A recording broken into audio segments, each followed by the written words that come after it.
1982 সালের একটি শীতল নভেম্বর মাস। পূর্ববঙ্গের একটি অজপল্লী গ্রাম আলিপুর। এই গ্রামের এক কোণে দাঁড়িয়ে আছে একটি বিশাল পরিত্যক্ত প্রাসাদ, রায়চৌধুরী বাড়ি। এই বাড়িটি ঘিরে একাধিক গল্প প্রচলিত।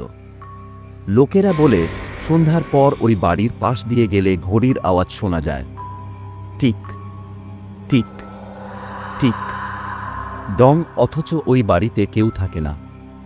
আর ঘড়িটা বহু বছর আগে বন্ধ হয়ে গেছে।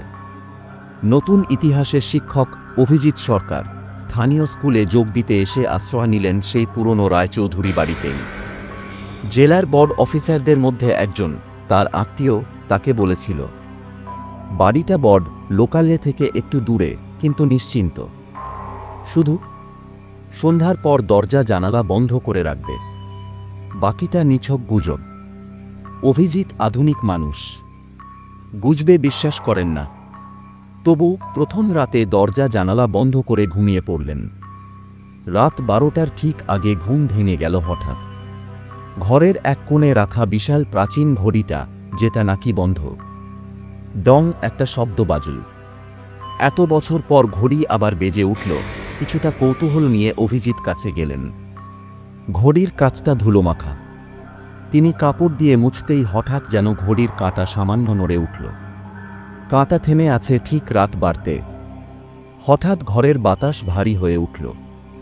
টেবিলের উপরে রাখা মোমবাতি নিভে গেল। একটা ঠান্ডা শ্বাস যেন ঘাট বরাবর ছুঁয়ে গেল। এক মুহূর্তে মনে হলো কেউ ঠিক পেছনে দাঁড়িয়ে আছে। অভিজিৎ ঘুরে তাকালেন। কেউ নেই, তবে ঘরের দরজা আগে বন্ধ ছিল, এখন খোলা। পরদিন সকালে স্থানীয় একজন পরিচারক নিতাই আসেন পরিষ্কারের জন্য। অভিজিৎ আগের রাতের ঘটনার কথা বলতেই নিতাই থমকে গেল। ঘড়ির কথা বললেন। স্যার, ওই ঘড়ি তো রায়বাবুর মেয়ে মারা যাওয়ার পর থেকেই বন্ধ। আপনি খুলেছেন? অভিজিৎ ভ্রু কুঁচকে বললেন, না, শুধু ধুলা মুছছিলাম। নিতাই অনেকক্ষণ চুপ করে থাকল।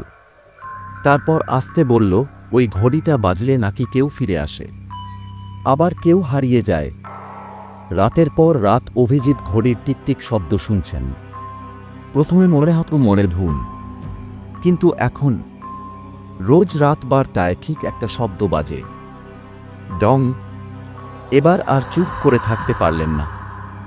ঘড়ির ভিতরে আলো ফেললেন টর্চ দিয়ে। একটি চিঠি, পুরনো হলদেটে প্রায় ছিঁড়ে যাওয়া চিঠি ঘড়ির ভিতরে লুকোনো ছিল। চিঠির ভাষা ইংরেজি ও বাংলা মিশ্র। চিঠিতে স্বাক্ষর। সেই মুহূর্তে অভিজিতের মনে পড়ল রায়চৌধুরীদের মেয়ে শোভনা রায়চৌধুরী। লোকমুখে প্রচলিত, শোভনা একবার মধ্যরাতে ঘড়ির সামনে দাঁড়িয়ে আয়নায় নিজের প্রতিবিম্বের সঙ্গে কথা বলত। তারপর একদিন হঠাৎ উধাও। পরের রাতে অভিজিৎ সিদ্ধান্ত নিলেন ঘড়ির পাশে রাখা পুরনো আয়নাটিও পরীক্ষা করবেন। রাত 12টা বাজতেই আবার ঘড়ি বেজে উঠল, ডং। ঠিক তখনই আয়নার ভিতর একটা অবয়ব ভেসে উঠল। একটি মেয়ের আকৃতি, লাল শাড়ি, কুন্তলা চুল, চোখ নেই, কিন্তু যেন তাকিয়ে আছে। তার ঠোঁট নড়ে, অথচ শব্দ শোনা যায় না। অভিজিৎ কাঁপা গলায় বললেন, তুমি কে? হঠাৎ এক শব্দহীন ধ্বনি ভেসে এলো। একটাই শব্দ, ঘড়ি। ঘড়ির কাঁটা আবার নড়ে উঠল। আয়নাটা আচমকা ফেটে গেল। অভিজিৎ ছিটকে পড়লেন পেছনে। এরপর কয়েকদিন অভিজিৎ অসুস্থ হয়ে পড়েন। ঘুমের মধ্যে ঘড়ির শব্দ, মেয়েটির মুখ, এক ঘোরের মধ্যে চলে যান তিনি। হাসপাতাল থেকে ছুটি নিয়ে তিনি ফিরে আসেন এক সন্ধ্যায়। সঙ্গে একজন গবেষক বন্ধু, দেবাশিস সেন। তিনি অতিপ্রাকৃত ঘটনা নিয়ে গবেষণা করেন। দেবাশিস ঘড়িটি দেখে পরীক্ষা করে বললেন, এই ঘড়ির যন্ত্রাংশ একরকম নয়। সময়ের বাস্তবতা, চৌম্বক শক্তি, সবকিছুর ওপর প্রভাব ফেলছে। এই ঘড়ি যেন কোনো টাইম লুপ খুলে রেখেছে, যেখানে সময় আটকে আছে। ঠিক রাত 12টায় তিনি একটি ক্যামেরা বসান ঘড়ির সামনে। নিশ্চিত করতে চান রাত 12টা বাজলে কি কিছু ঘটে। তবে সে রাতে ঘড়ির ক্যামেরা আর কিছুই রেকর্ড করল না। কেবল একটি ছবি, একটি মেয়ের চোখহীন মুখ ক্যামেরার দিকে তাকিয়ে আছে। রায়চৌধুরী প্রাসাদ নদিয়ার এক প্রাচীন জমিদার বাড়ি। অর্ধধ্বংসপ্রাপ্ত, সিংহদ্বার ভাঙা, উঠোনে গাছগাছালি গজিয়ে উঠেছে। শতবর্ষের প্রাচীনতা লুকিয়ে আছে প্রতিটি ইটে, প্রতিটি করিডোরে। সেই প্রাসাদের সবচেয়ে রহস্যময় বস্তুটি হল দালানের মাঝখানে টানানো এক বিশাল দেয়াল। ঘড়িটা দেখতে অদ্ভুত, কালচে কাঠ, দুঃস্বপ্নের মতো কিছু খোদাই, আর ঘণ্টার হাত দুটো দেখতে ঠিক যেন হাড়গোড়ের মতো। যতবার ঘণ্টা বাজে মনে হয় যেন শ্মশানে কোন ঢোল পড়ছে। কিন্তু ঘড়িটা সাধারণ নয়, এই ঘড়ি ঘণ্টা বাজালে অতীত থেকে কাউকে ফিরিয়ে আনে। আর যখন সে ফিরে আসে, মৃত্যুও তার ছায়ার মতো সঙ্গে আসে। অর্ণব একজন ইতিহাস গবেষক, শহর থেকে এসেছিল পুরনো জমিদার বাড়িগুলোর তথ্য জোগাড় করতে। সে শুনেছিল রায়চৌধুরী প্রাসাদের ঘড়ির গল্প, অবিশ্বাস্য কিন্তু কৌতূহল জ্বালানিয়া। সে ঠিক করল এক রাত প্রাসাদে কাটিয়ে সত্য মিথ্যার যাচাই করবে। স্থানীয়রা সাবধান করেছিল, ঘড়িটাকে স্পর্শ করো না বাবু, অনেক আগেই অভিশপ্ত হয়েছে ওটা। কিন্তু অর্ণব হাসে, আমি ভূতে বিশ্বাস করি না। ইতিহাসের পেছনে সব সময় যুক্তি থাকে। রাত ঠিক 12টা, সমস্ত বাড়িতে নিঃশব্দতা। অর্ণব মোটা ধুলো পড়া কাপড় সরিয়ে ঘড়িটার সামনে দাঁড়ায়। চোখে স্পষ্ট ভয় না থাকলেও বুকের ভেতর কেমন যেন চাপা কাঁপে। সে হাতে ধরে টান দেয় ঘড়ির চাবি। ঘণ্টা বাজল একবার, দুবার, তিনবার। দেয়ালের ফাটল ধরে হঠাৎ ঠান্ডা বাতাস ঢুকে পড়ে ঘরে। জানালার কাঁচ ঠকঠক করে কাঁপতে থাকে। আর ঠিক তখন পিছনে কার যেন পদচারণা। সে ঘুরে দেখে এক নারী, সাদা জামা, ভিজে চুল, গলায় এক চিলতে রক্তের দাগ। তুমি? ফিরলে অর্ণব চমকে ওঠে, কারণ সে মুখটা চিনতে পারে। সে তার ছোটবেলার ভালোবাসা মিনাকে দেখে, যে 10 বছর আগে এক জলে ডুবে মারা গিয়েছিল। কিন্তু এ কিভাবে সম্ভব? মিনা ধীরে ধীরে এগিয়ে আসে, চোখে শূন্য দৃষ্টি, ঠোঁটে মৃতের হাসি। তুমি আমাকে ডেকেছ, আমি ফিরে এসেছি। কিন্তু আমি একা আসিনি।